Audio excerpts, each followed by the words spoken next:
I'm Steve McDonald. I'm the Director of the Africa Programs and the Project on Leadership and Building State Capacity here at the Woodrow Wilson Center. I'll be moderating the second panel. I just thought it was a wonderful first panel, particularly in the sense that it recognized and helped us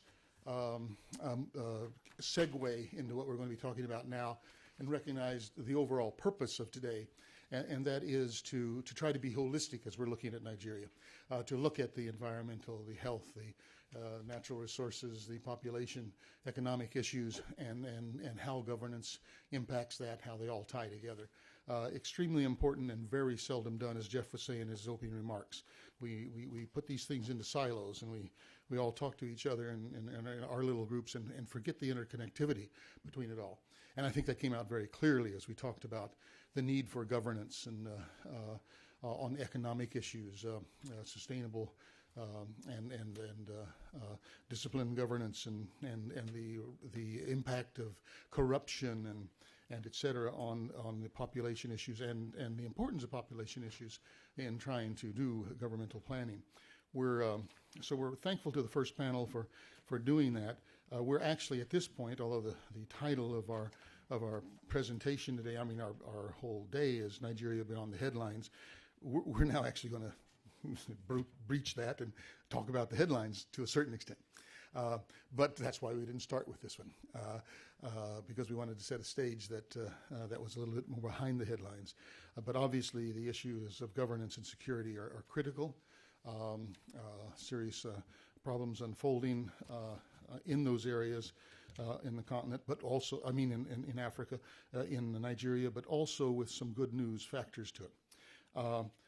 As Tony Carroll said when he got up to start his remarks, there's people in this room who are really experts on Nigeria, and therefore I don't want to be saying too much myself because I'm really overshadowed by these, and 4 of them are sitting on this panel right now. It's an interesting panel because looking at them straight on, you might not realize the depth of Nigerian experience that you have here. You've got a Nigerian, you've got a naturalized Nigerian, and you've got 2 people who've lived and worked in the country for many years of their lives. I'm going to give them a brief introduction right now, and then ask them to speak one in a row, and then we'll have the questions and answers. I will not go through their full bios because you have those before you. But you, and many of them you probably know. I mean, Peter Lewis, who will be speaking first, is a professor and director of African Studies at Johns Hopkins SAIS, School for Advanced International Studies. He was a Fulbrighter in Nigeria, and of course been working there off and on and traveling there for years and years and years. He'll be followed by Judy Asuni, who is the founder of and director of the Academic Associates Peaceworks in Nigeria, which is a locally based NGO doing conflict management and peace education work. And she's our naturalized Nigerian and living in Nigeria right now. Has been actually, I think, since 1971, with some exceptions of being back here in the States. And she'll be followed by Akwe Amuso, a good friend and director of the African advocacy for the Open Society Foundation.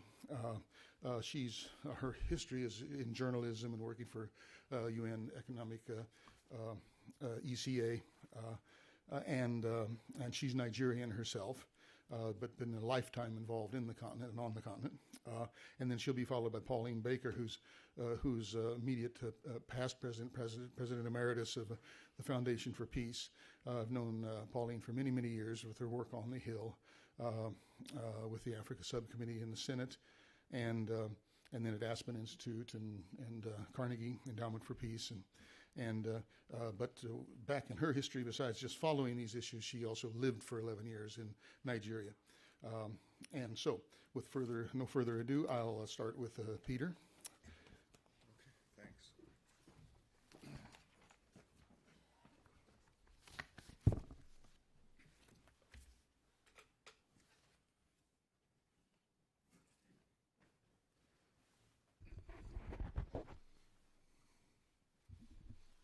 Okay, thank you.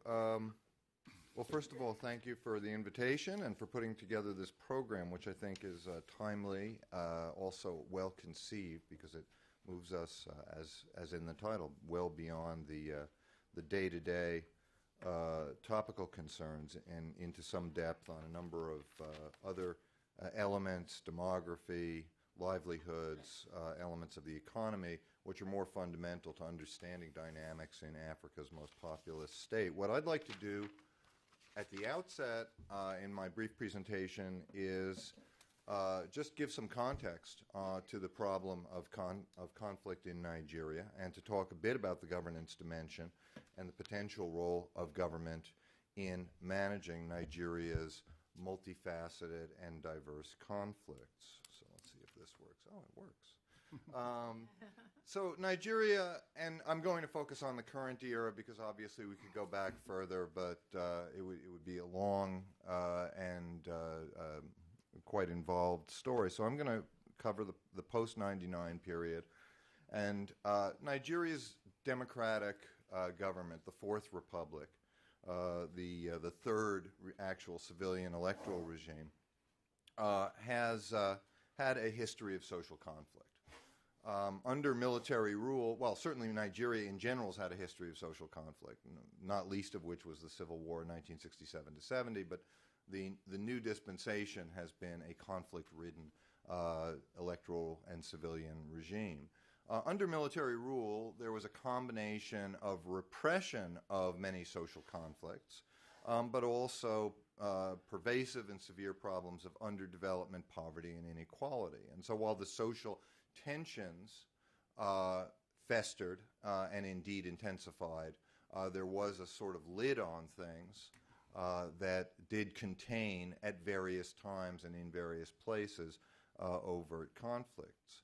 But with liberalization and transition after 1998, Nigeria emerged into a new era of much more open politics, broader civil liberties and political rights, certainly very troublesome difficulties of democratization, which we won't get into directly here.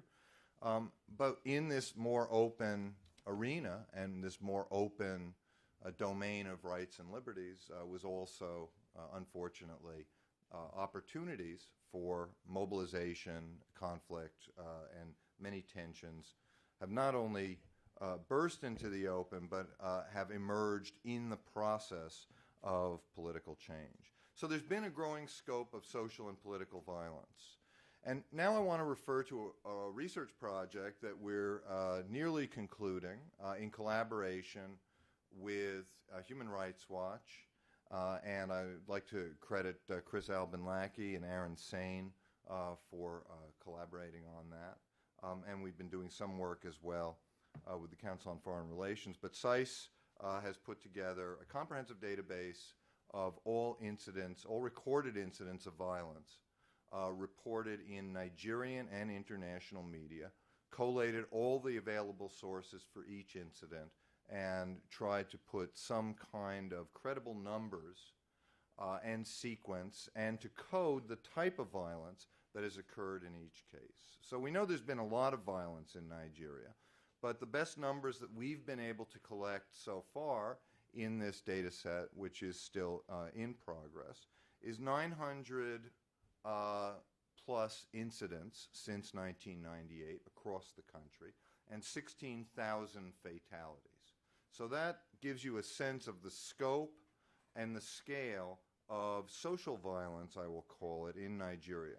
In making our count, the one methodological point that I'll observe is that we specifically excluded anything that would be directly construed as criminal violence. So if it was clearly an armed robbery, clearly domestic violence, clearly murder from a shootout between gangs and so forth, it was excluded.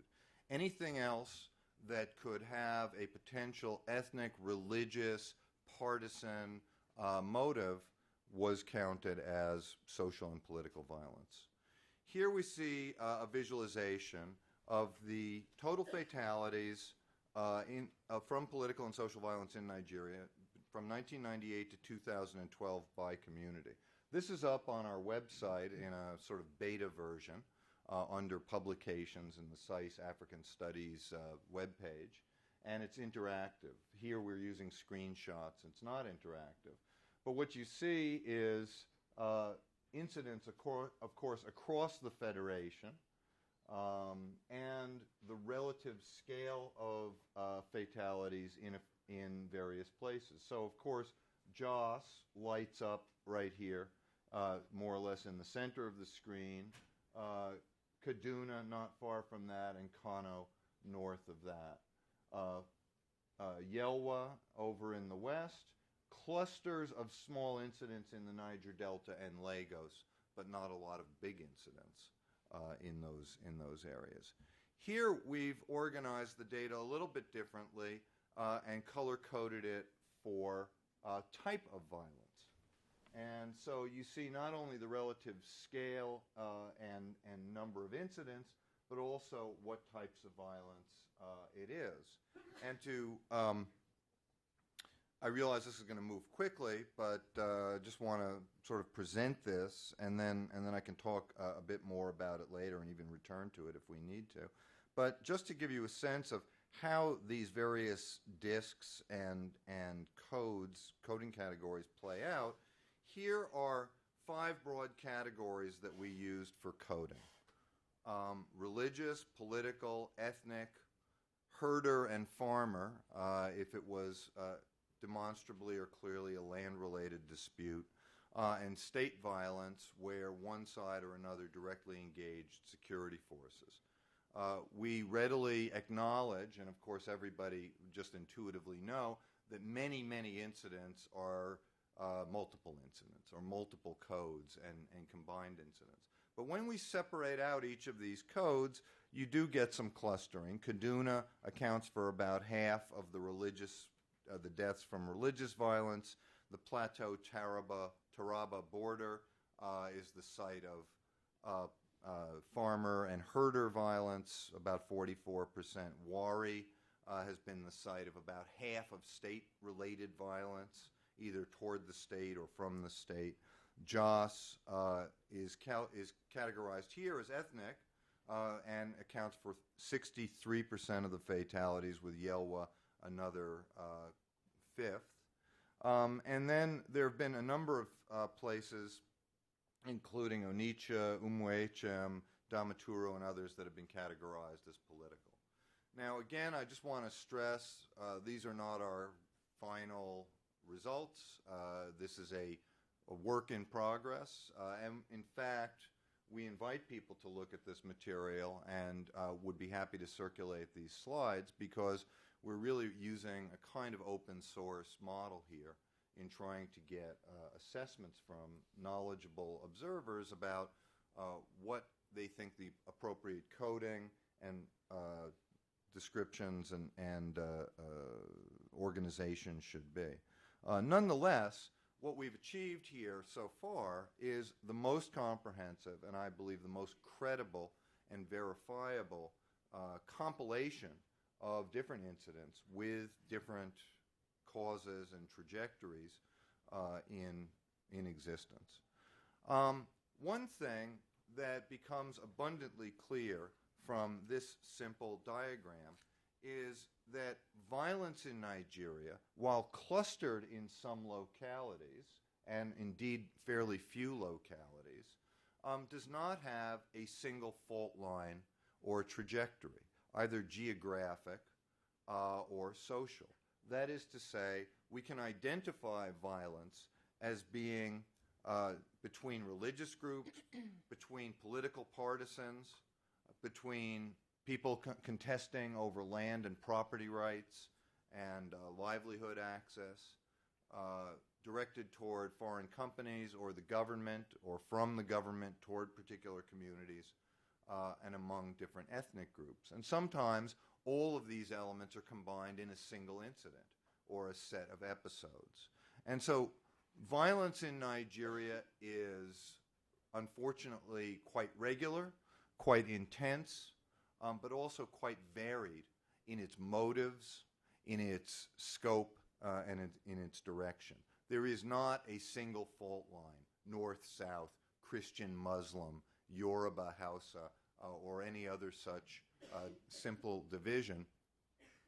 that would explain violence, or even the majority of violence in Nigeria. And so if, as in the title of our conference, we're concerned to go beyond the headlines, that observation, I think, is quite important. There have been 3 centers of conflict that are widely recognized. One is the Niger Delta, which is a center of oil production, and where local communities have protested underdevelopment, environmental degradation, lack of representation, marginality, and human rights abuses. The companies and the government are the central other actors besides militants and elements of the communities in that area. In Jos, in central Nigeria, ethnicity, religion, and local origin and land all come into play.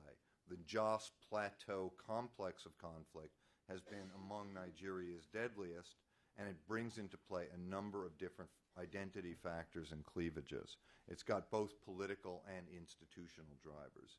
And more recently in the north, we have seen within the last year the virulent emergence of an Islamist, a Salafist insurgency through Boko Haram.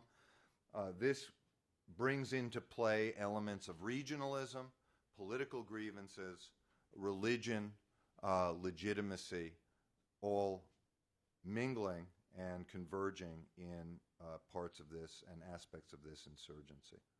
When we're trying to understand social and political violence in Nigeria, as anywhere, it is important to distinguish 3 levels. One are background conditions, the second are drivers, and the third are triggers. In other words, there are broad background conditions which may be generally conducive to the emergence of conflict in particular areas. But they may be necessary conditions for conflict, or important facilitating conditions for conflict, but they are rarely sufficient in and of themselves to produce conflict. Then you have more medium-term drivers, which may sharpen tensions and divisions between communities or identity groups, and then you may have triggers. Background conditions include some of the factors talked about in the first session: poverty, demography, resources, and history. Violence tends to erupt in places where there's been violence. Poverty can be an important facilitating condition, but as diverse and well extended is the map of violence that we've seen, it would be almost an entire mass of solid red points if poverty were the sufficient condition for violence, because poverty can be found all over Nigeria, but violence is not found everywhere in the same intensity. Demography matters. Where do groups live? Has there been migration or displacement? And what's the resource pattern?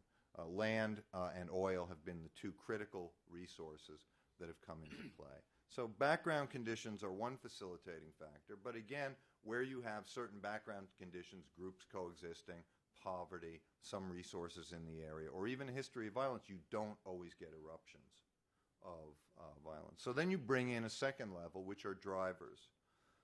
And these turn on such factors as threats or provocations. Is there a militia group or a vigilante organization that's affiliated or identified with a particular identity group that is mobilizing in the area? Are there entrepreneurs or leaders who are agitating using religious or ethnic or property-based or identity-based rhetoric? Have there been small incidents or attacks which increase a sense of insecurity among one community? Then you have the problem of shocks. There may be economic shocks, there may be demographic shocks, such as the influx or inflow of displaced people. There may be political shocks, such as an election event or a partisan shift or a change of boundaries. And then there are actors.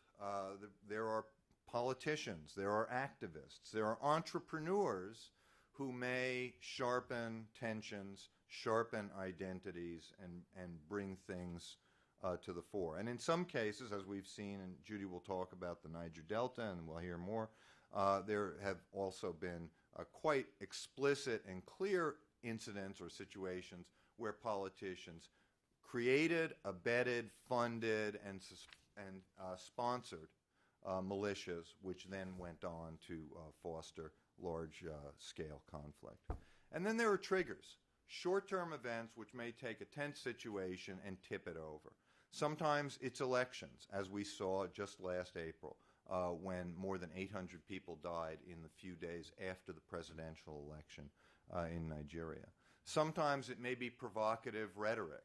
An unfortunate newspaper column sparked riots in 2002 in Kaduna, the so-called Miss World riots in Nigeria. Sometimes it can be institutional change. Boundary changes in Warri sparked Ijaw Itsekiri Urhobo violence in 1996 and led to a much broader and concatenating element or trail of conflict from that. And sometimes it can be accident.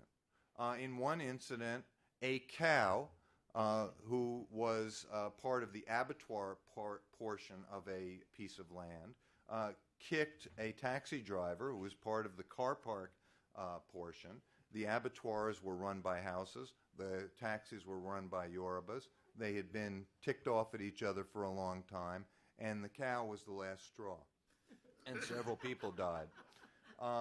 Now, these things can happen in very arbitrary ways, or a rumor about somebody defiling the Quran, whether or not it happened, and suddenly you have a big situation. What's the role of government?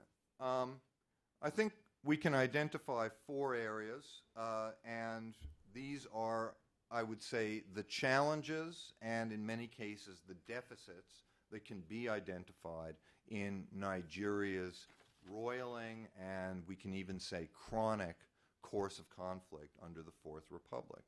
First of all, the government has primary responsibility for containment and order. Most Nigerians acknowledge this.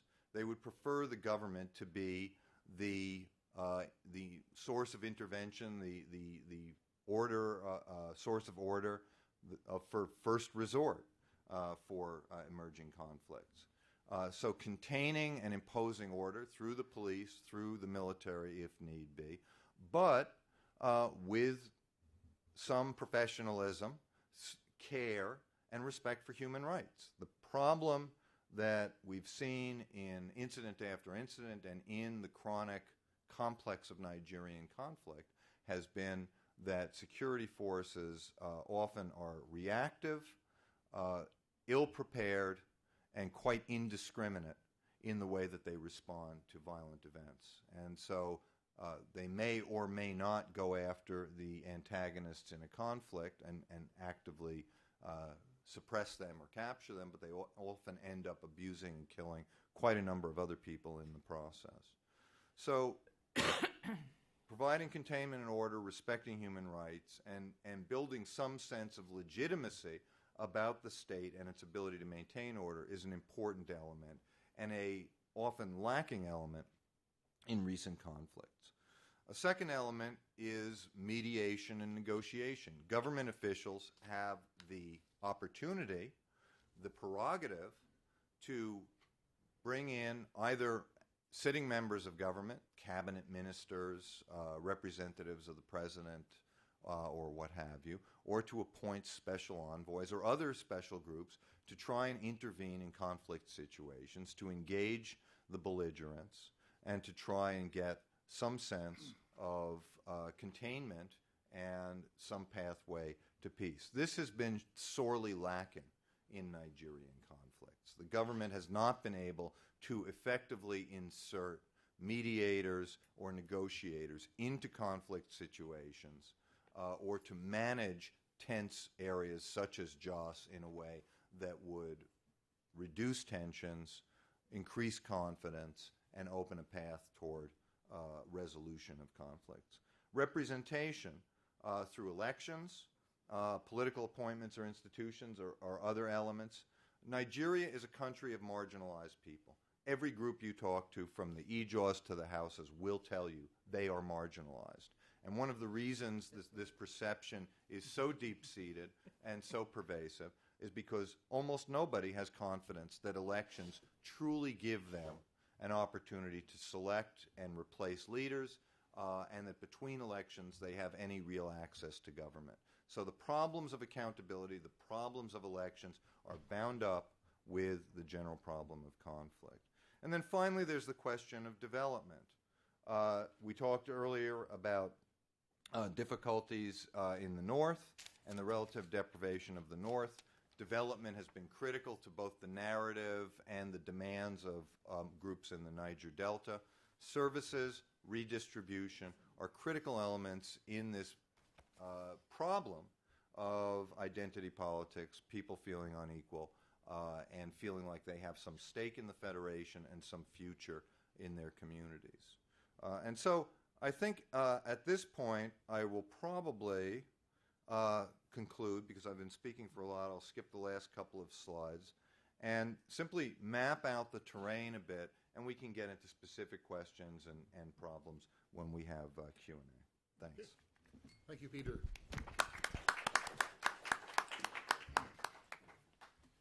Okay, Judy, if you will. Niger Delta. I thought it was just a few slides. Let me acknowledge that every member of this panel is a member of our Niger Delta Working Group. Mm-hmm. So it feels like being home once again. This group was formed in 2008, hosted by the Wilson Center and by SAIS. So we have two of our major hosts here right now. Okay, I'm going to be talking about the Niger Delta. I was asked to talk about peace and security, but you'll notice the question marks, which I think tells us something. Well, I guess that didn't work, did it? Okay. All right, this is a very familiar site that many of you know. This is what the image of the Niger Delta was. And you're going to be seeing a lot of photographs today because I believe in telling stories through photographs. So this is what we had up until the amnesty program of 2009. According to government sources, the amnesty program has been a great success. Over 26,000 militants, however you define them, have been disarmed and rehabilitated. Over 10,000 of them are being trained. You notice that that's less than half of the people who have theoretically been disarmed. And oil production is back up again. So everything looks fine, but there are a number of problems that we've seen in Nigeria. One we were discussing over coffee break was a national protest in January of this year. I think the Occupy Nigeria protest really took the government by surprise because they didn't expect anything this big. There have been a number of recent attacks on facilities. There have been bombs and fighting between northerners and locals. I think this doesn't always get reported in the press, but those of us who live in the Niger Delta see this happening. And one of our members of staff, there was 2 big bombs discovered right out near his house in February. So there's a lot going on that doesn't necessarily get into the press. A lack of development in the Niger Delta. We're going to see some pictures of the East-West Road to show that. Few jobs have been created for militants and other people. Now there are militants accusing President Jonathan of non-performance. And if you're reading the headlines, you'll see that there are a fair number of criticisms out there. And unfortunately, an increasing division between us and them.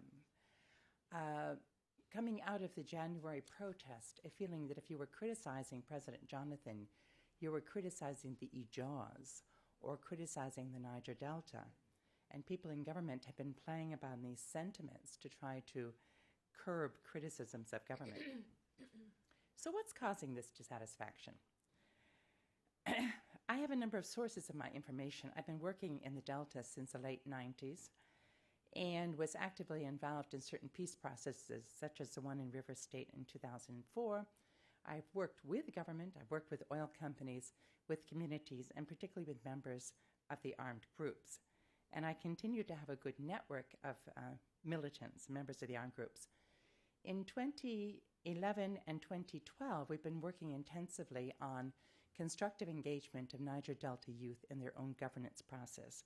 And we just finished a very intense 5-month project in Bayelsa State leading up to the gubernatorial election in February.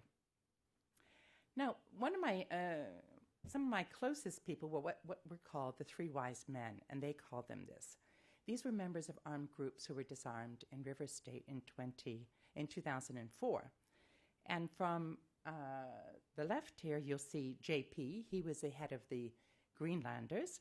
Cassie in the middle was a national leader in the Islando and the secretary to Ateke Tom. And Olo was the head of the Klansmen, the KKK. I worked very closely with them. Unfortunately, Cassie in the middle was killed by a member of an opposing group in 2007. Olo in the plaid shirt was shot by the police in 2006 and is paralyzed from the chest down.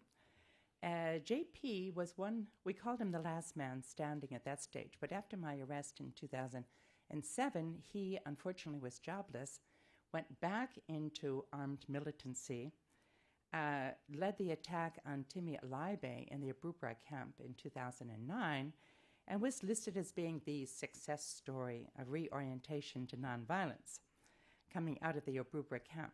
It shows how situations are volatile and that people take a certain approach and then change again depending on the situation. We have some new people who are very much in touch with members of the armed groups, but I will not show a photograph of them for obvious reasons. Let's see some of the familiar faces in the Niger Delta. I'm sure you've all seen this face, Alhaji Asari Dokubo, from the Niger Delta People's Volunteer Force. He was one of the two militant leaders who were key figures in the River State 2004 peace process that was headed by President Obasanjo. Asari is an interesting character because he's come onto the national front, and you see him here with pictures of leaders of Pronaco. You see Wole Soyinka, you'll recognize his hair, I'm sure, Pa Anaharo, Beko Ransom Kuti. So he's been involved as an activist for a long time.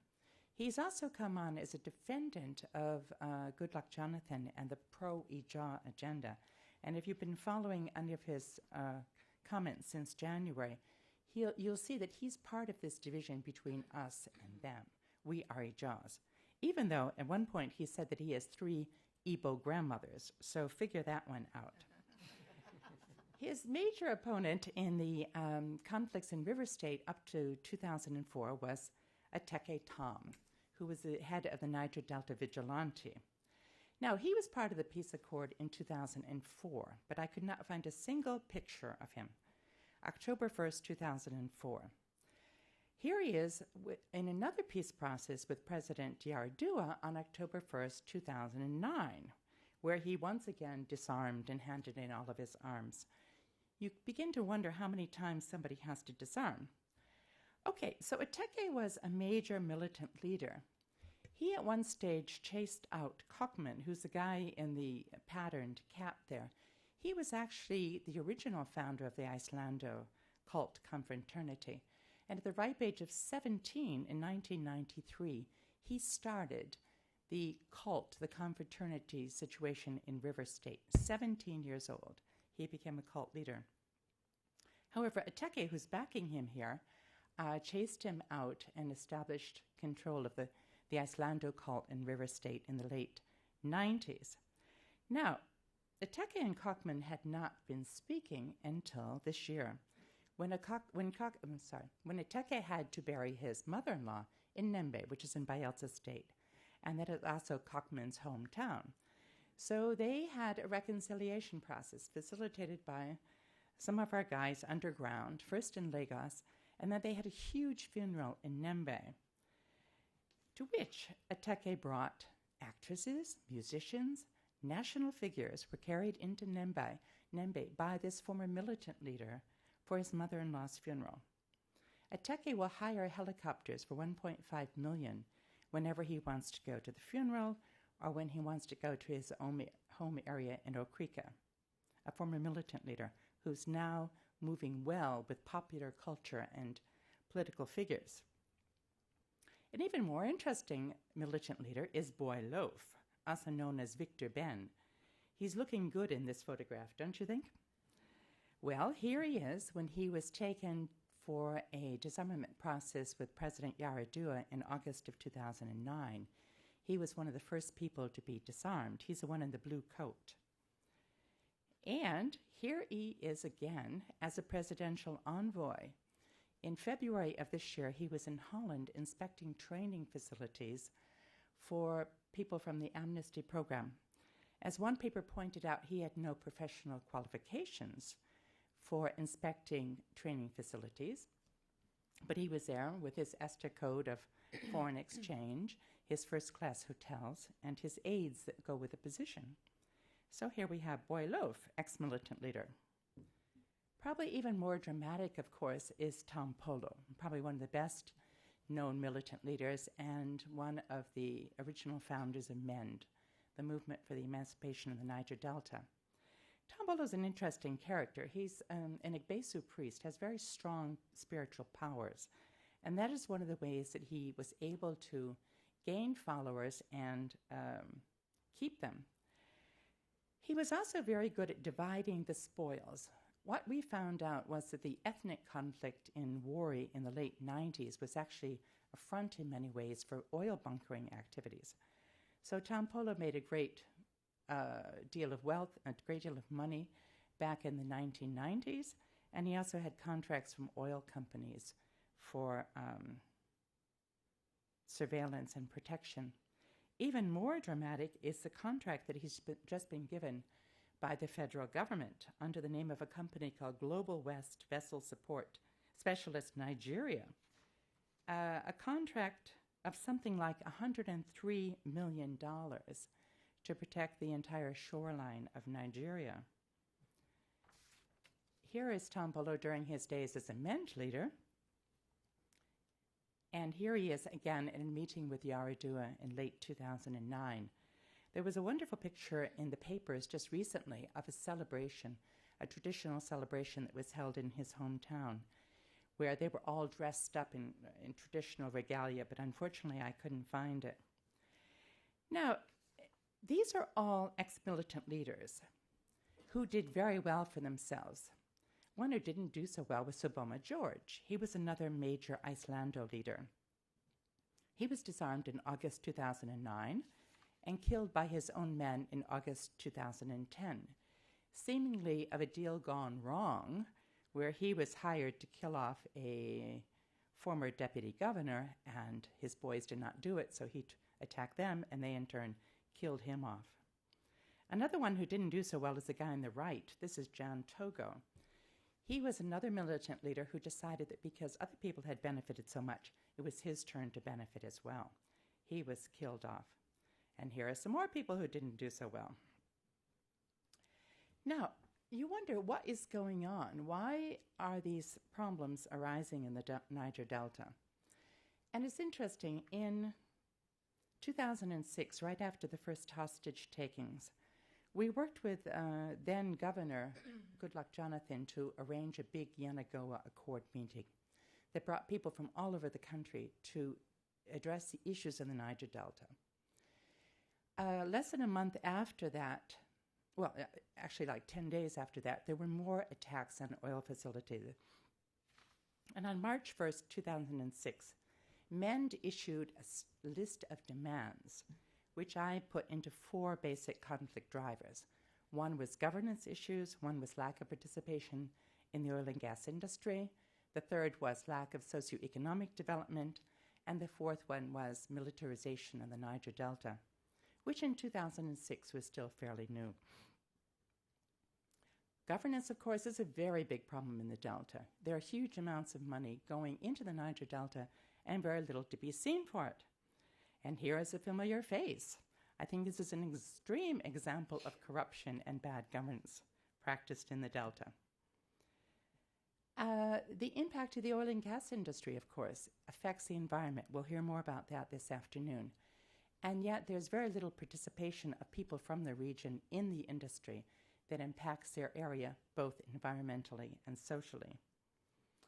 The lack of socioeconomic development. This is a house that you see anywhere in the Niger Delta. You go down the creeks, this is how people are living in an area that generates, what did we hear this morning? 97% of Nigerian revenue comes from the oil industry. And of course, over-militarization. You see this everywhere. Now, we talk about development. This is the east-west road that goes basically from Benin to Calabar, there has been 245 billion naira assigned to redevelop this road. It is much worse than it used to be. I drove recently from Port Harcourt to Warri. I have to drive in a car lying down because the bumps in the road are so bad on my back, so I lie down. But in my trip from Port Harcourt to Warri, I saw one single Citraco employee, and he was sleeping in the cab of a grader. Okay, I did not see anybody working on this road in that distance. I mean, this is the kind of road that we have to drive through to go across the Niger Delta. And this is supposedly a top priority of the federal government, being handled by the Ministry of Niger Delta Affairs. Even Chief E.K. Clark, who is like a godfather and advisor to President Jonathan, suggested that the project be taken away from the ministry and given back to the Works Ministry. This is my best picture of darkness, because with cameras these days you have a flash, so you can't really get darkness. Effectively, there is no light in Nigeria right now, partly because of a crack in Kainji Dam, but you go for weeks without seeing a glitter of electricity. And we heard earlier about the problems of infrastructure, and particularly power. I was amused to read that the power minister was stuck on a plane on the Abuja tarmac recently for an hour because there was no light in the airport. Good for him. Now, here are the militants on their way to a disarmament exercise in 2009. And in 2012, the amnesty was finished almost 3 years ago, but there was no census of members of the armed groups. No reorientation was done for another 9 months, at which point the militants, if they were indeed militants, were sent for 1 or 2 weeks for a camp on nonviolence. Some skills training has been done, but there was no opportunity mapping and very little job creation. So even you have people who are being trained, but they're not necessarily jobs for them. And as you go around the Niger Delta, you can see some of these people. You can tell from their dress. They've come back from being trained abroad, and they are jobless. They're walking the streets of Sagbama or Warri, whatever, without any employment for them. And we estimate that something like 2/3 of the amnesty budget is going into private pockets. We said that there were over 26,000 people had supposedly been disarmed. In a major study we did in 2007, we found 26,000 militants in Delta State alone. There's fear among the top leaders, and that's why many of them are living out of their areas in either Abuja or Lagos. There are huge payoffs going to top leaders, which is leading to formation of new groups who want to derive benefits. For example, the third batch of Amnesty just had a meeting last night in which they are planning new attacks on the oil facilities. There have been attacks on political leaders and on traditional leaders because they know that they're not getting a fair share of this. And MEND, of course, is being reformed. We've just been working in Bayelsa State, which is always an interesting case. Most of the money under Governor Silva was siphoned off into private pockets. The Fantambe was a group of mobile policemen specially armed to terrorize the citizens. There were militant leaders living in Government House, literally living in Government House. But as soon as Silva was removed, many of them changed their loyalties to the new governor, who was chosen from Abuja. And so therefore, although there was an election, in effect, he was not elected by anybody because he'd been chosen from them. And there were certain numbers of militants who were hired to rig the election. How do we get here? Lack of an immediate response. As we heard earlier today, the nation is adrift. There's very little idea of what should be done and actually doing it.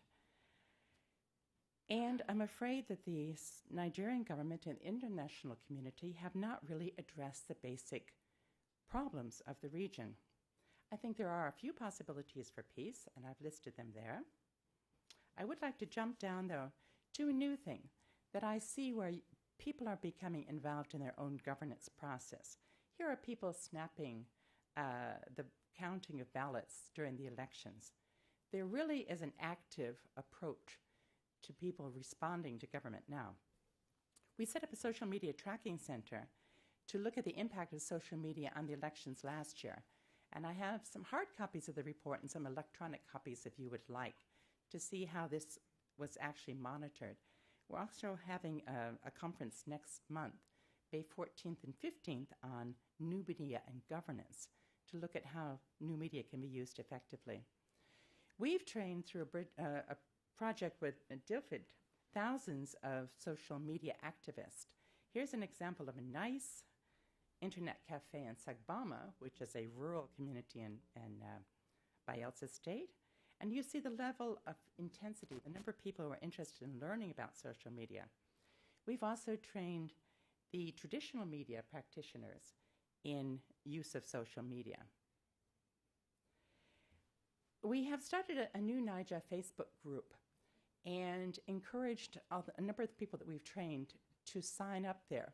And a few months ago, after the new governor was elected, I posted a quote from Miguel Cervantes talking about what life should be like. And we've had a number of interesting comments from people, and some of them in basic English, fairly illiterate people who are using social media to talk about their own governance process. I invite you to join the Facebook page and check it out. It's called A New NIJA. So I think that there are a number of problems, but I think there's also a new age of knowing what's going on. For example, the elections in April 2011, there was a YouTube posting of a woman thumbprinting, and people put on the name of this lady and where she works. It's all out there. The Occupy Nigeria demonstrations in January, again, a lot was going on through Facebook.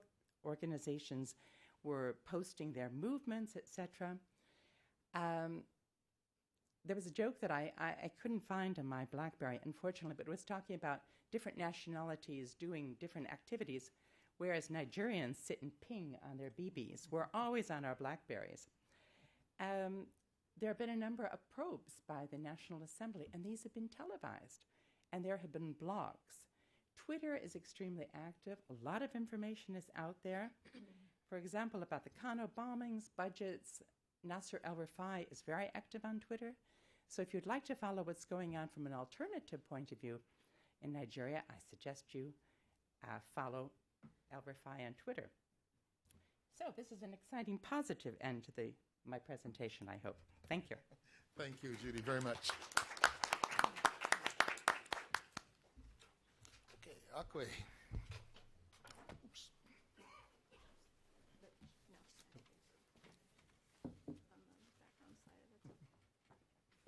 Don't move, Peter, you're going to see more.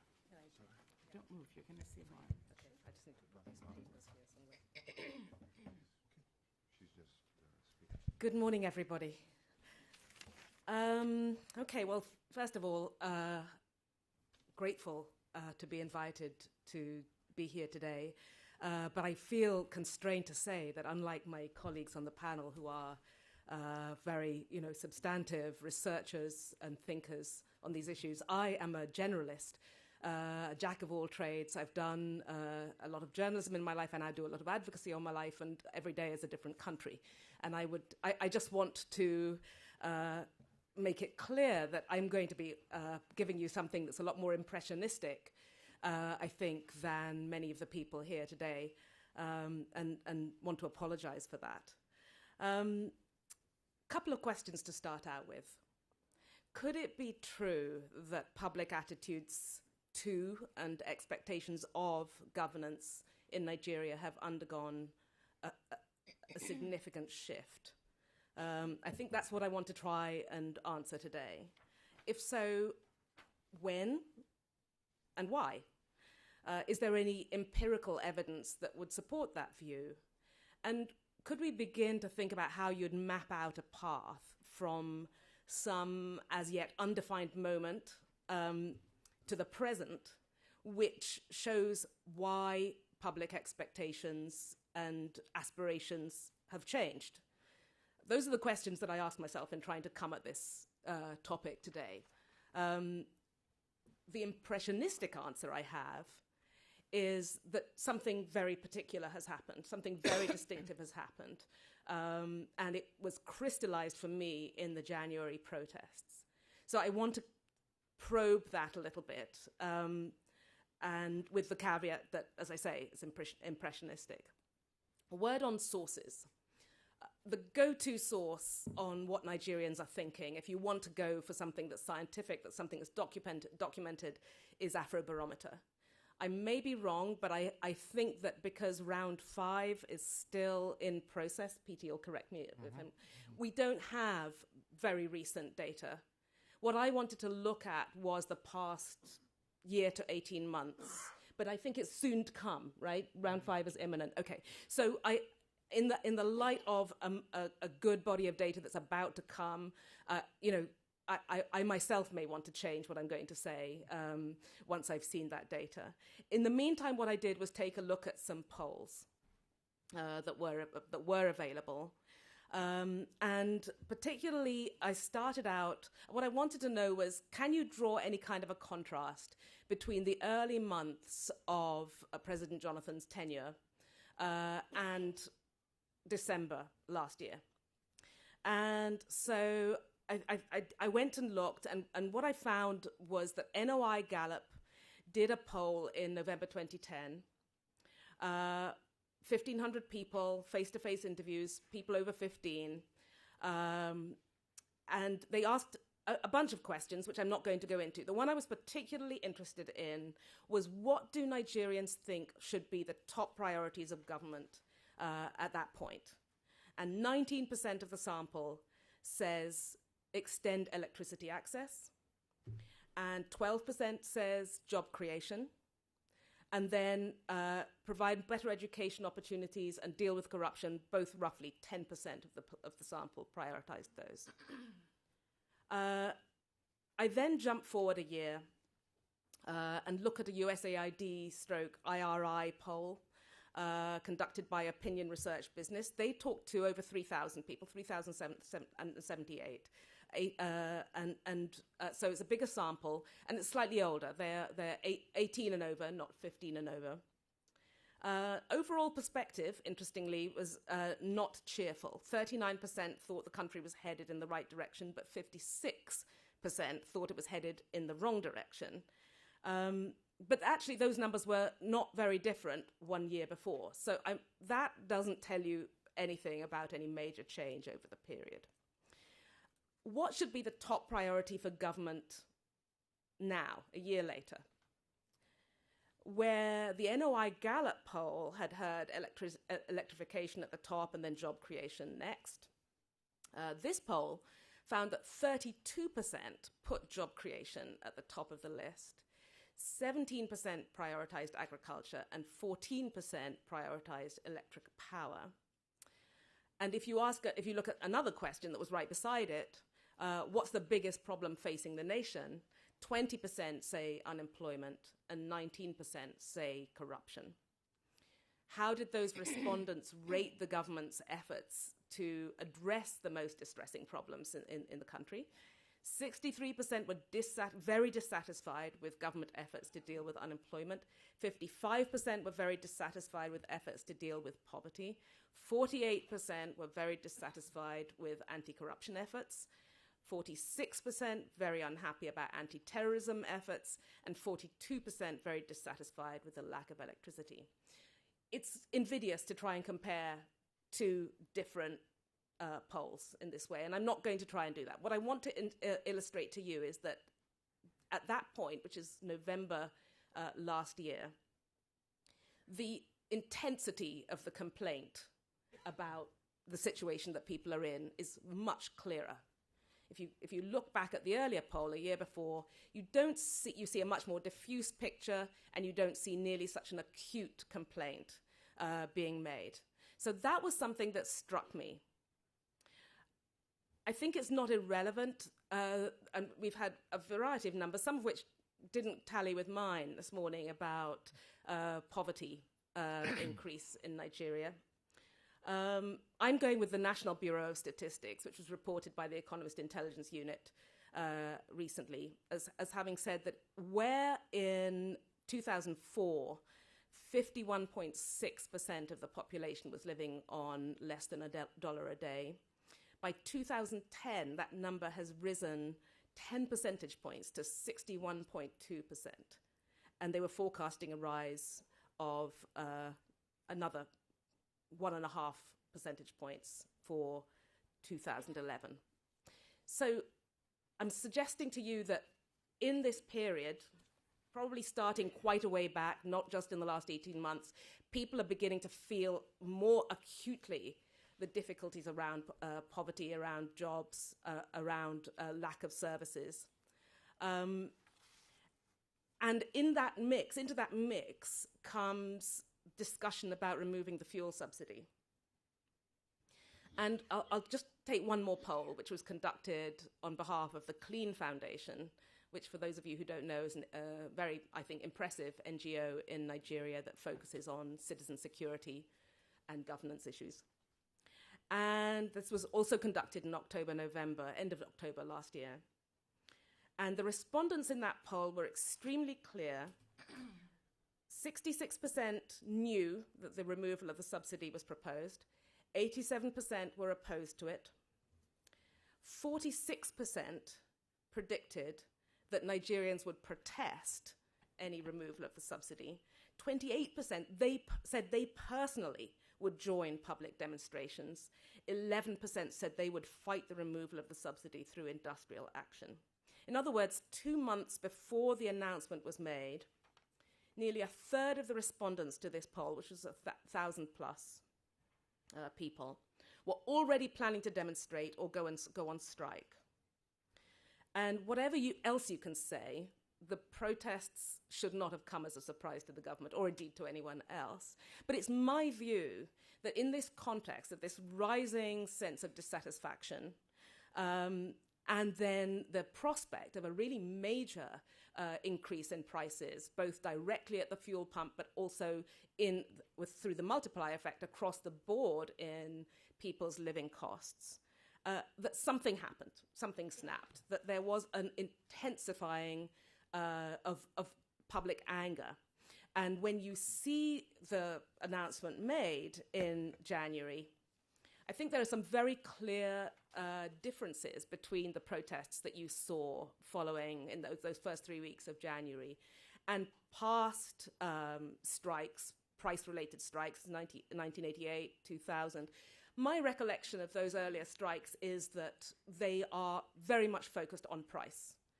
All the language, all the anger, it's focused on prices should not be increased, we are suffering, the prices need to be brought down.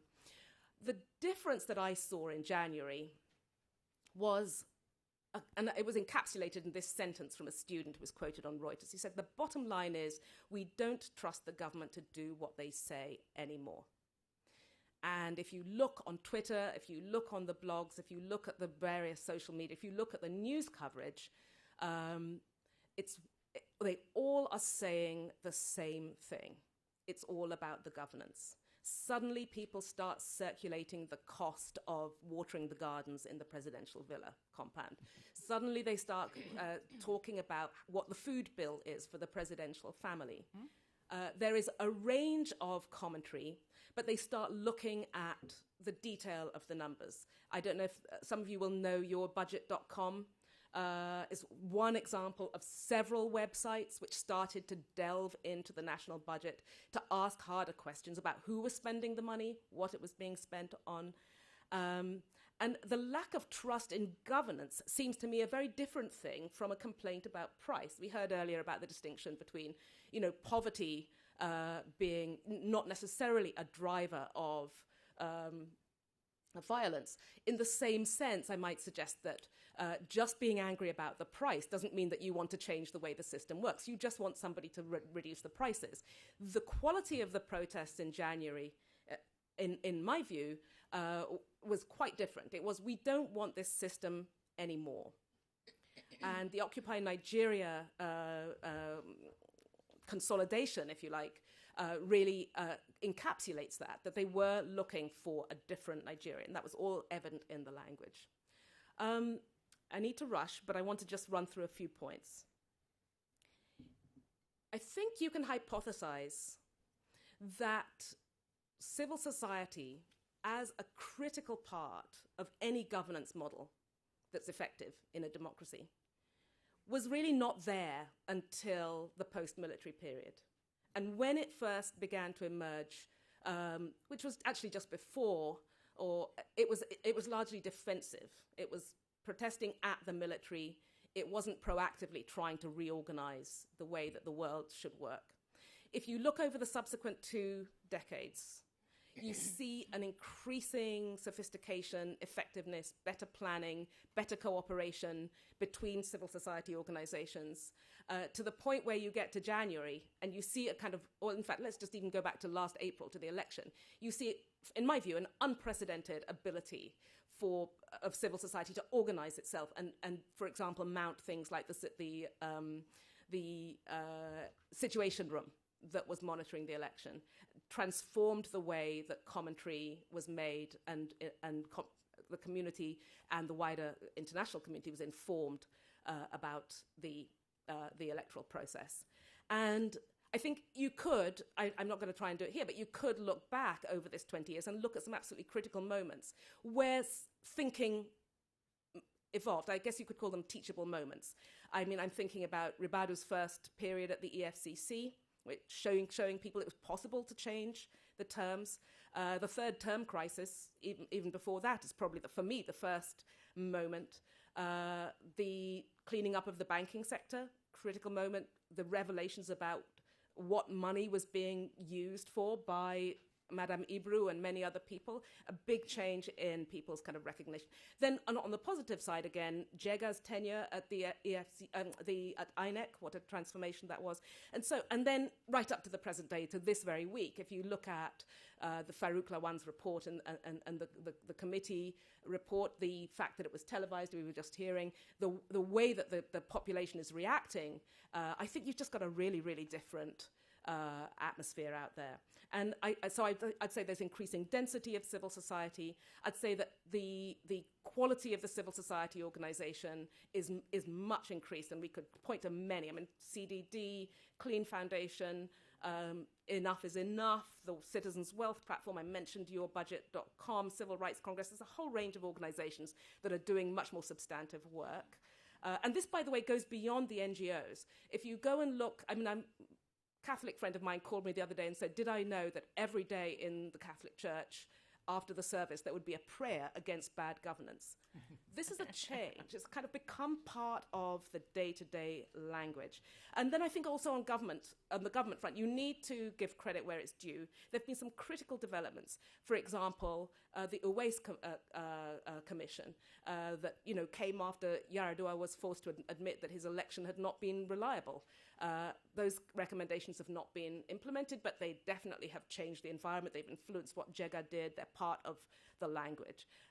You've got the decision about passing a freedom of information law. What a difference that makes, and it's a critical tool for holding people to account. In a positive sense, if you go to a state like Ekiti, for example, Kayode Fayemi, as the governor, is planning to put a computer on every desk for every child. He's starting to make pension payments. He's giving free healthcare to pregnant women, to pensioners, to children under 5. That's part of the ACN manifesto. There's a rising level of expectations that I think is changing the way that people think. And Fashola, I don't even need to mention Lagos for those of you who know. I'm going to be very quick now. The other things I would point to, which people have talked about, social media, that's a very big change. The access to information, the KPMG report on the oil sector, we know what it said. We now know a great deal more about financial flows than we ever knew before. The media, in my view, as a journalist from some years involved with Nigeria, has rejuvenated. There's some really fascinating stuff going on out there, particularly in the electronic media. I think the Boko Haram factor, in a slightly odd way, which I don't know how to characterize, has also changed the way that people are thinking about governance. There's a kind of sense that we are actually in danger. The country is in danger. There's a threat, and there's a need for an urgent response. And that has also changed expectations. And obviously the external factors, the Occupy movement, what happened in North Africa, that's definitely been a factor. So I guess what I would like to suggest to you is that there has been a sea change. in the way that the Nigerian public views its government and its tolerance, and there's been a change in its tolerance for the standard formula of non-delivery and graft. And although the country looks very divided, and many of the kind of divisions are to the fore in day-to-day news, Boko Haram and other elements that's quite kind of obvious, I liked what Husseini Abdu of Action Aid said. He said, Nigeria's never been this divided since the Civil War, and yet the country has never been this united in protest in its history. And I think that speaks to the idea that people are getting a handle on the idea that they are a critical part of holding the nation to account. Tony particularly made this point about leadership and Brazil, which I think is very germane. It is only going to change if this piece of the non-governmental accountability nexus gets up to speed and becomes effective. There is no prospect of change in all the issues that we talked about this morning, the population, economic investment, all those things. They are the hard constraint on whether any change happens, and this applies to the Delta 2, is the problem in governance. If you fix that, if you can change that, then you can change all those other things. And I have every expectation that they will change. But we have to see this non-governmental piece consolidate, become absolutely critically a part of Nigeria's day-to-day life. And that's why, if the oil minister, for example, is not sacked, if out of this week's events, if you don't see heads rolling, if you don't see some real accountability out of what's come out of the Farouk Lawan report, I think you can assume it's going to take a lot longer for us to see progress. If, conversely, you see some real action, then I think you can expect an accelerated move towards the kind of vision that we've all been talking about this morning. So, thank you. Thank you, Akla. And I know you went through those last 3 pages very quickly. Okay, Pauline, you have the huge task of talking about ways forward, but we at least gave you a plural there, so there's some options. Good, thank you. How are we on time? We're very short. Okay. Sorry. No, it's not. One of the worst positions to be in is to be on a panel where you are the last thing standing between your audience and lunch. And that's the position I'm in today. So I am going to breeze through my presentation. If some of the points seem to be a little bit short, it's because I'm trying to feed you.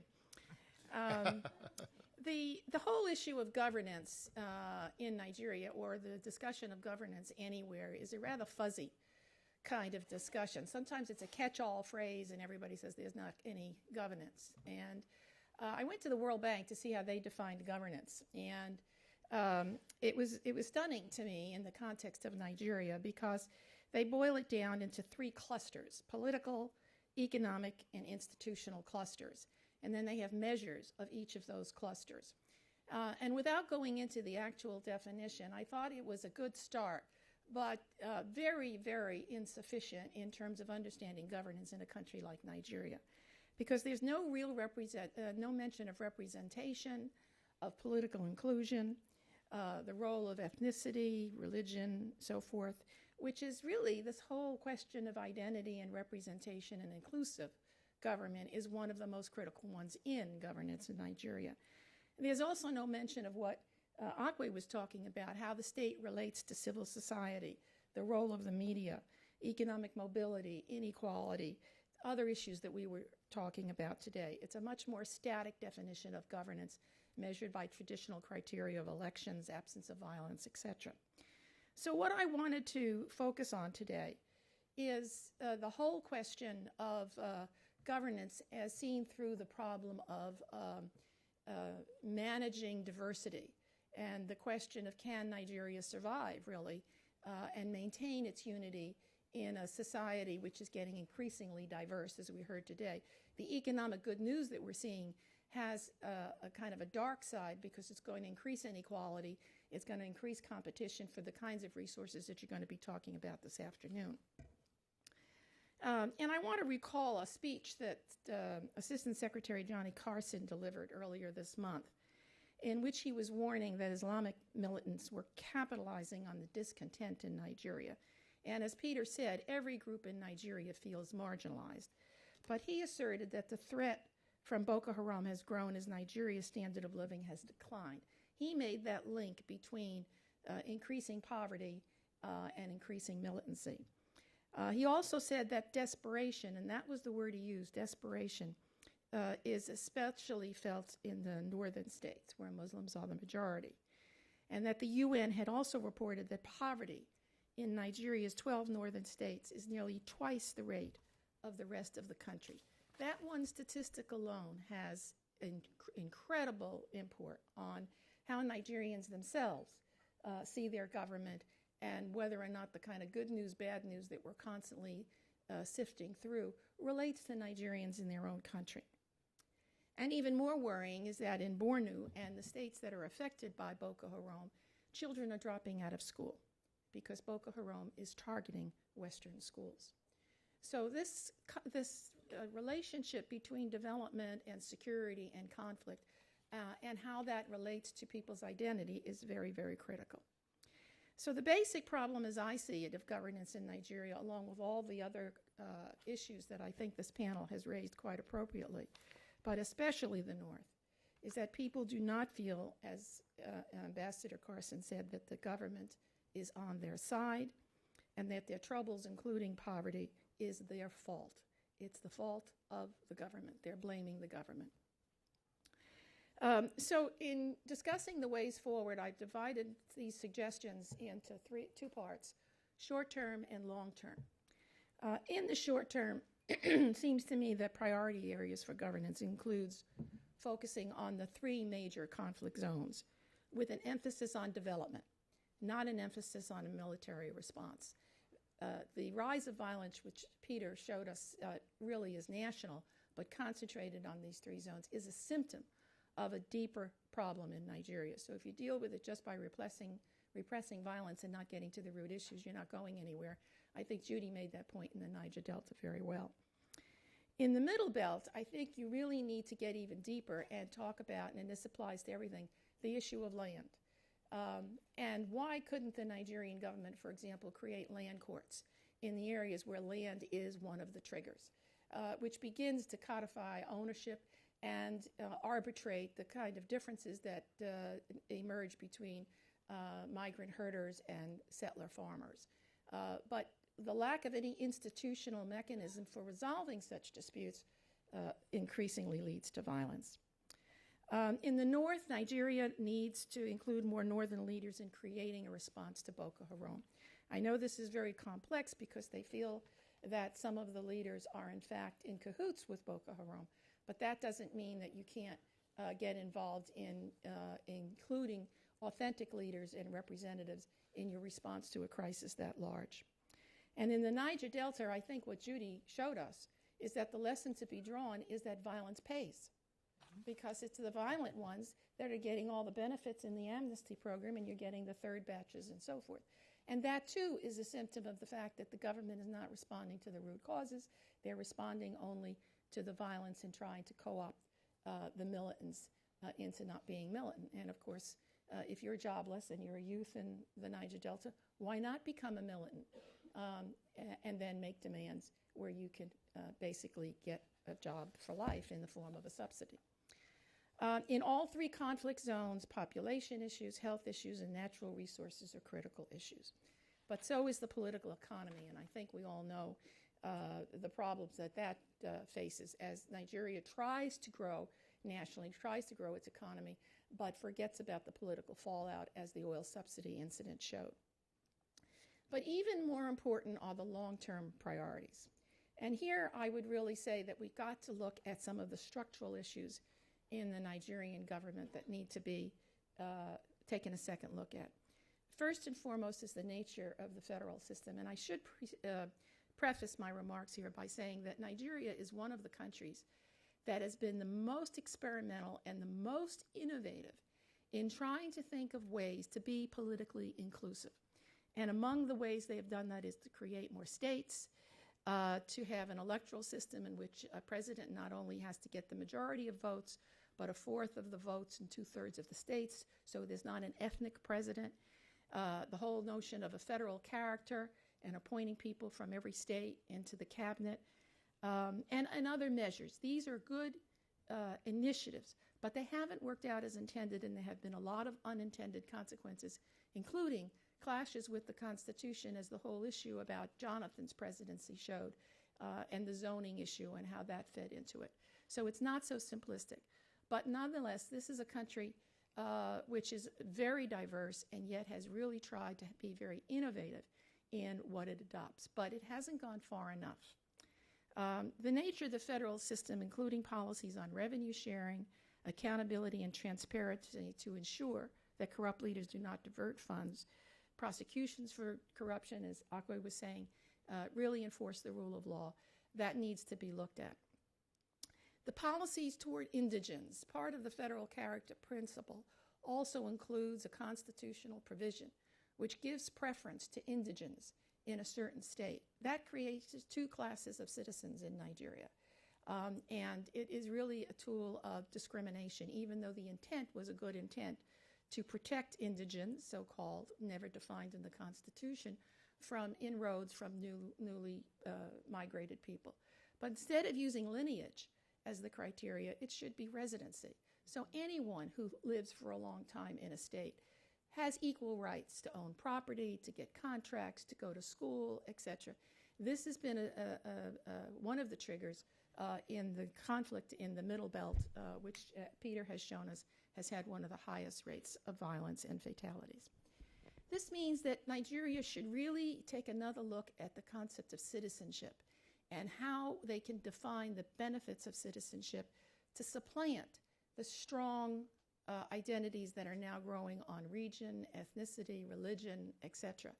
These identities are growing as the Nigerian state is held in less and less regard.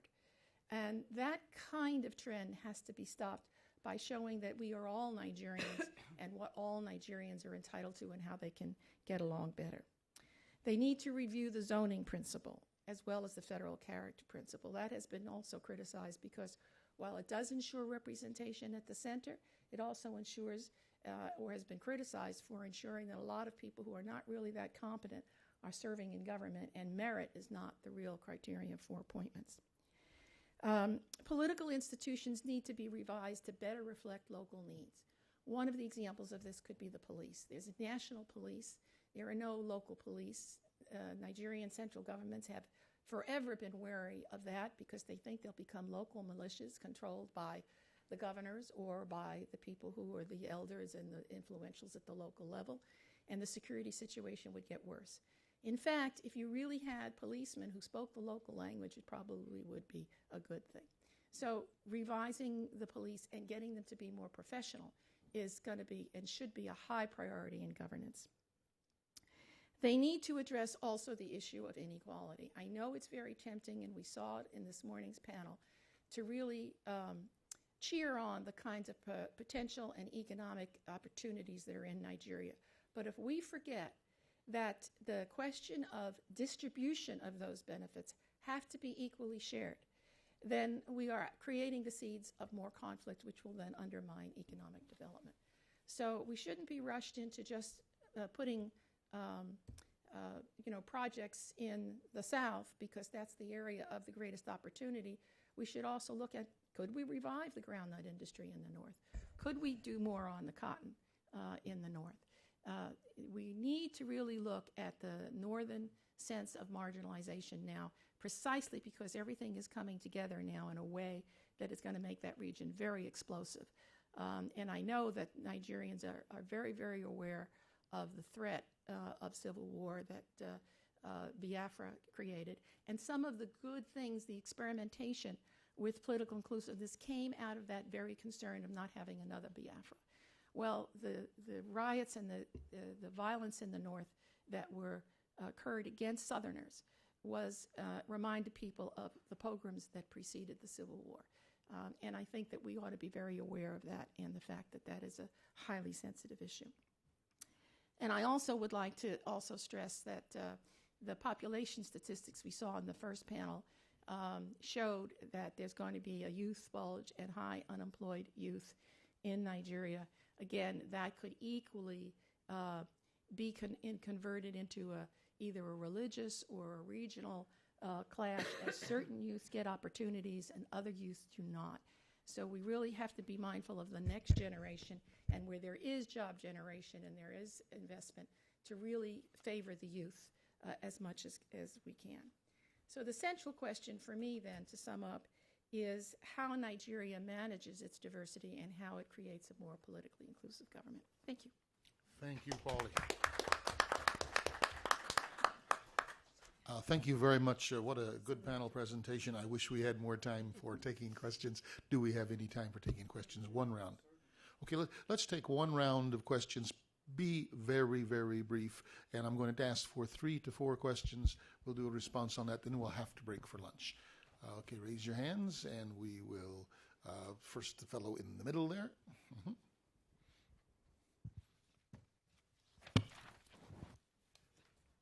My name is Saro Nkesi. My question is, from the presentation we just seen today about the Niger Delta, I think more of the presentations was about pictures of those militants. And to me, that is kind of celebrating or rewarding them, because that's what the government of Nigeria does. When they come up, the government they will say, okay, we need this, and the government will pay them. They go. Another side will come up to get some money too, and it's kind of rewarding them for doing this militancy. And from the presentation we had today too, it's kind of showing them, those people, celebrating them like they're big guys. And my question is, why do we celebrate or reward militancy instead of a more peaceful approach to it? Okay, thank you very much. There at the back, Ali, thank you. Good day, everybody. My name is Atta Benson. Work with Community Emergency Response Initiative, an NGO in Nigeria. I would like to direct my comments to Pauline. At your introduction, you tried to look at some definition of governance, and this watered down your discussion to issue of governance and with certain factors you highlighted. And over time, there's been an agitation for Suffering National Conference in Nigeria. From the discussion you've had this morning, will you say a Suffering National Conference will be the solution to the Nigerian situation? Thank you. Okay, thank you. Very good question. And down here in front, please.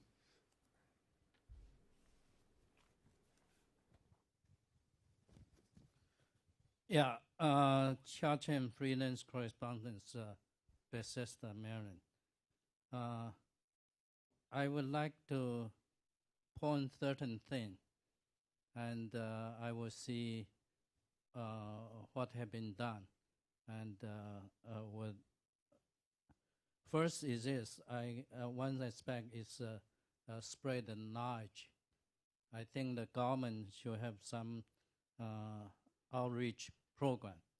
And second is the media report. So in these 2 cases, get people in the country know what's government doing. And second is this to have a mutual understanding. And one thing is that you have tried to have a town hall meeting. And second is this, have a dialogue between the government and civil society or NGO. And third is reform the government. And one aspect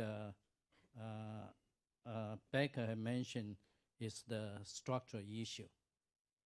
And I would like to, the member in the panel, talk about them, and in terms of some maybe have done and some maybe not, and then what should be done. Thank you. Thank you very much. And one last question here. Yes.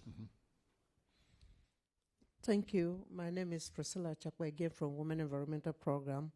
And I want to just make a comment and to ask a question to Amosu. First and foremost, I want to thank you very much for that presentation because it captured a lot of things that are happening in Nigeria, especially from last year to today.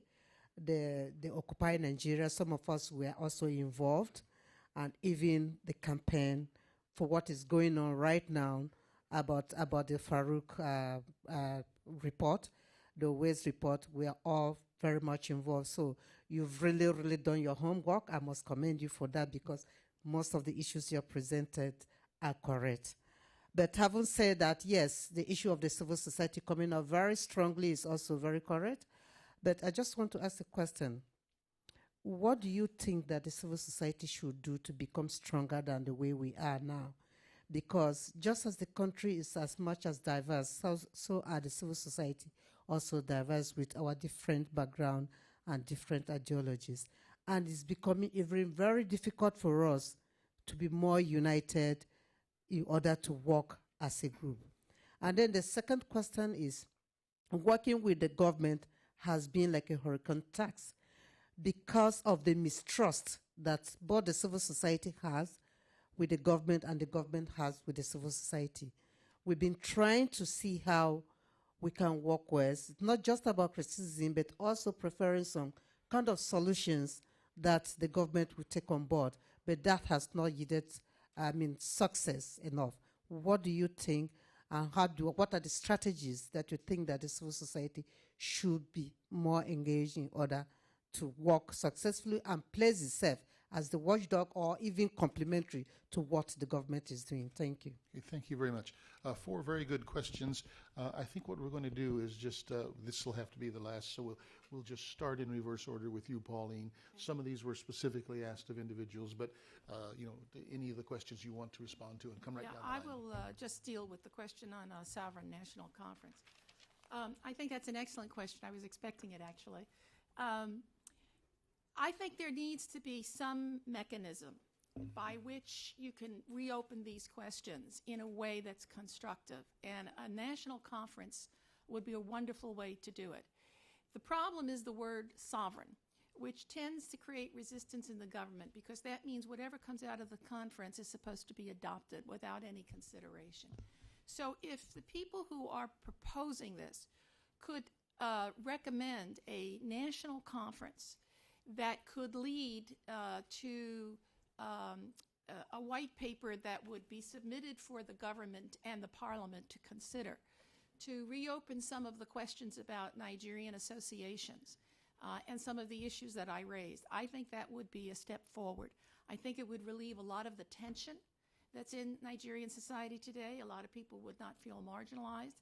I think you could bring in some outside advisors on constitutional preparations and so forth to set a structure and make it focused so that it doesn't get out of hand and becomes a soapbox for everybody that just wants to get up and complain. But I think it would be a big step forward. I say some mechanism because I don't want to recommend commissions, because in Nigeria, the establishment of commissions tends to lead to nowhere, and nothing happens. The commission issues a report and nothing happens. This way, if you have a national conference with lots of publicity, make it an open conference, a kind of convention, then people will know what the issues that have raised have been. And it doesn't have to be that whatever comes out of that conference has to be adopted hook, line, and sinker. But it will be able to identify the issues that will rise to the top. And I'm sure there'll be a lot of issues, several tiers of issues. But those that will rise to the top that can come out with very constructive recommendations that can then go through a due process through the parliament or through a constituent assembly or something like that, that I think would go far to addressing many of the problems that we have addressed today. Thank you. Akwe? Thank you, and thank you, Priscilla, for the kind comments. I mean, actually, my answer is somewhat connected with what Pauline was just saying. I don't know if you're familiar with something that happened in Senegal called the Assises Nationales. to me, that is actually a very potent model. What it was, for those who aren't aware, it was a group of former politicians, but also civil society groups who came together and made a model for how they would consult a whole population on what kind of a governance model and arrangement they wanted. And it was a roadshow. It went from town to town. It was funded by, $1 to $2 contributions from individuals who put the money into a pot. So it wasn't a sort of donor-driven event. And instead of it being a single moment in time, it was a kind of rolling, documented event. It had everything so that people could see what had been said in this town or in that town, sign on and support. And what ended up coming out of that was a full report of what people actually wanted to see done and fixed, which then the opposition parties, all apart from the party in government, President Wad's party, all signed on to and said, yes, if we get elected, we'll take it on. There was a big advocacy effort around it. And now, of course, we're all waiting to see whether President Macky Sall implements. But I think the critical point is that what you're doing is giving people a space in which they can come together to plan and discuss and make it part of their responsibility taking. I think that is a very big thing that people have just got a flavor for in this past 3 or 4 months. If you look at what all the groups that are now just working right now on the question of the budget and of the graft that has been revealed in this latest report, I think this is a really great moment for someone to do a kind of rolling national conference. I agree totally with Pauline about the sovereign piece. I don't think that's necessary. I think what you're seeing in Nigeria today is that there is actually a real strong independent voice. Look at what the Speaker of the National Assembly yesterday said. I commend his speech to all of you. A very strong, independent speech in which he was warning that people were going to try and interfere, but they were going to try and do their job. You don't need a sovereign national conference when you've got voices like that in the National Assembly ready to take it on. But you need to join all these different pieces together. And I would just say to you finally that it's a dynamic moment. I wouldn't have said what I said today 6 months ago. And who knows what I'm going to be saying in 6 months' time. But I really think that we're looking at something that's moving. So don't feel as though we have been failing and we've got to find a new formula. There's an iterative thing going on. Each time impunity is challenged, each time people get the sense of getting the bit between their teeth, they're making a difference. The government backed down in January on many issues. The reason we have this committee report now is precisely because of the protest. So don't think you're not winning. I think you are winning. So the question is, can you keep going? Can you sustain it? Do you have fuel? Do you have the resources? Do you have the people? But otherwise, I feel pretty optimistic about the way things are going. Yeah, thank you. Thank you. Judy. Yeah, I'd like to add a little bit about civil society because I remember back in the late 90s, we tried to put together a coalition, a platform of NGOs. And one of the biggest problems, of course, with civil society is that it is as diverse as Nigeria is. So it's very difficult to try to get one platform. I think another problem is that there are so many government-sponsored NGOs. I was reading an evaluation of the Amnesty program, and there's something called Niger Delta Buckingham Palace. I mean, excuse me, where did this come from? And if you were reading the press yesterday, there were demonstrations in both Abuja and Port Harcourt. Niger Delta Youth Against the Fuel Subsidy Removal. I mean, what is this all about, you know? And another group in Port Harcourt defending the petroleum minister, people criticizing those that are criticizing the minister. This is all government-sponsored, you know? You don't have to be very intelligent to see this. So it's difficult to try to get together civil society when you have so many different interests at heart. To respond to the issue about militancy, I mentioned that last night there was a meeting in Nigeria of militants, basically the third batch of the Amnesty people who were not included. And the very words that they said was that the only language that the federal government understands is violence. They came up with 12 recommendations of what they plan to do, including things like attacking oil facilities, particularly those owned by people from outside of the Niger Delta. So it is a problem. I think this whole amnesty thing was a mistake in the first place. Rewarding violence and paying a continuous stipend to people to get them to stay out of violence. And you notice there's been discussion about Boko Haram, there's been discussion of Masab wanting to have stipends for disarmament and demobilization. So it is a very bad way of handling the whole issue of militancy. But as long as it's one thing that the government acknowledges and responds to, it's just going to continue to grow. Thank you, Peter. Well, I really am the last thing between everybody involved. You are. Let me just say this. In dealing with these situations, a number of questions were asked about the.